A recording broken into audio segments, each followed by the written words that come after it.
Welcome to the deep dive.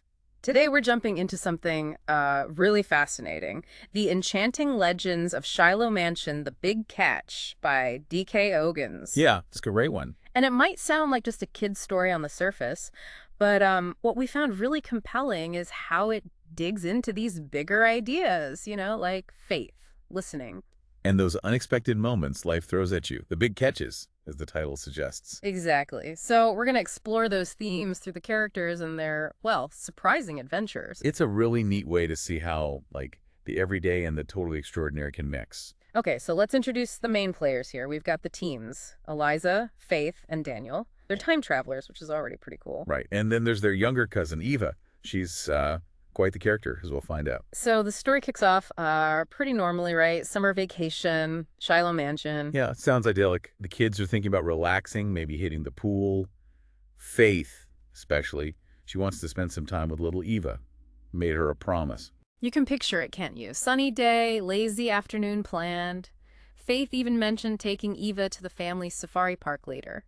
Everything seems kind of set. But that's usually when the unexpected happens in stories like this, isn't it? True. And it starts with Eva acting a bit strange. She's planned this fun day with Faith, but then, poof, she's gone from her room.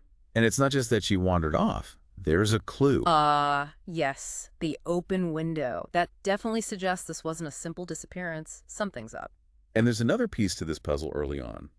Eva's connection with Royal. Right, Royal, not your average pet. He's this huge, exotic bird from their safari park. Yeah, and their bond is really special. It's key to understanding what Eve's been up to. Okay, so spill the beans. What has Eva been up to? Well, this is where it gets adventurous. Turns out Eva's been keeping a secret. A big one. Ooh, okay. She hasn't just been admiring Royal from afar. She's actually been practicing riding him. Secretly.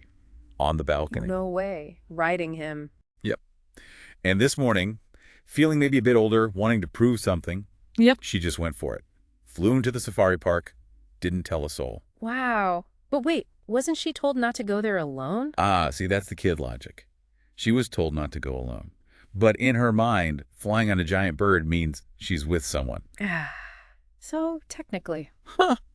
Okay, that's brilliant 7.5-year-old reasoning right there. You gotta love it. Exactly. And Royal, the book describes him as enormous, really colorful, like a little dragon. It just makes the whole secret flight seem even more magical, Definitely. And she's talking to him the whole time, believing he understands. Completely chattering away. It really shows that trust, that connection between them. But even secret dragon bird flights have hiccups, I guess. Right. Mid-flight excitement, she drops her doll. Oh no, baby. Yeah, and suddenly, the big adventure stops. She has to find baby. Insists Royal lands right there. It kind of grounds the fantasy in something very real and childlike, doesn't it? Totally. Okay, so Eva's off on her unsanctioned rescue mission for baby. Back at the mansion, the others are starting to worry. Understandably, Eva's missing. They do the usual search, house grounds, calling her name. Then Daniel clocks the open window. That must have set off alarm bells. Big time. And he vaguely remembers seeing, a shadow earlier outside his own window. Yeah. Probably dismissed it. But now, putting it together, the open window, the shadow, could it have been Royal? The worry definitely amps up. Yeah. Which leads Daniel to think, technology. Security cameras. Bingo, check the footage. It's that mix again, old mansion, modern tech. And this leads to a really crucial bit of info, doesn't it? About Royal himself. Yes. Turns out Sir Iverson, their dad, had the foresight to put a GPS implant in Royal. Wow. Okay, that's smart. A giant flying bird. Probably a good idea to track him. Very forward thinking. And while Daniel's doing the tech thing, Faith has this gut feeling. An intuition. Yeah. She just knows Eva's with Royal. Even if the others are focused on, more logical explanations at first, it shows their connection too. So they find her location thanks to the GPS. Daniel heads out. And the book notes something interesting here. He doesn't use his powers, his speed, to get to her. Right. He could soar or speed walk, but he holds back. What do you think? Well, I guess maybe showing up in a blur might freak Eva out even more. She's probably already a bit shaken from her adventure going slightly wrong. Exactly. It shows real sensitivity on his part, thinking about her state of mind. So he finds her near the park. She's looking a bit rough around the edges. Yeah, disheveled. And the reality is sinking in. Maybe flying off wasn't the best plan. The danger is becoming clear, Then comes the talk. Daniel's got to address the whole disobeying thing, right? gently but firmly. Reminds her about rules, safety, Mm-hmm. and then he drops the news. Mom's waiting. Uh-oh. Lady Angelica, how does she handle it? Really well, actually. Calm, but firm. She gets that Eva wants to feel grown up, but she lays down the law about rules and the risks Eva took. No ambiguity there. And the consequence. It's not just being grounded, is it? No, it's quite constructive. Eva has to volunteer at the Children's Hospital in Canaan. Oh, interesting. Yeah, it's presented as a serious life lesson. A chance to share her toys, gain some perspective, maybe understand that other kids face real difficulties. So it's about empathy, not just punishment, turning a mistake into a learning moment. Precisely. Building character. And of course, there's going to be a Skype call with her parents later to discuss the whole thing. That'll be a fun call. Okay, so Eva's situation is handled. But her little flight seems to spark something in the older kids. It does. Maybe it's Eva's adventure. Maybe it's a recent chat they had with their dad. Whatever it is, Eliza, Faith, and Daniel decide it's time for their own Enchanting Legends journey. One thing leads to another. And their destination choice is fascinating. Jonah's time. Yeah, the connection is pretty neat, isn't it? Eva's right on a big bird. Jonah and the big fish. And their father had apparently used Jonah as an example recently when talking to Daniel about listening to guidance about university choices, I think. Right. It shows how these big old stories still connect to, everyday decisions. So Jonah, just a quick recap for anyone fuzzy in the details. Sure. Son of Amittai. God tells him, go preach to Nineveh. Jonah says, nope, and hops a boat to Tarshish instead. Disobedience 101. Got it. And their time travel method. It's Ti- not like a machine, is it? No, it's much more mystical. Yeah. Eliza uses these silver sparkles. The book says they symbolize atonement and redemption from the book of I Am. Okay. And this amazing translucent staircase appears. They climb it, and they actually transform as they go.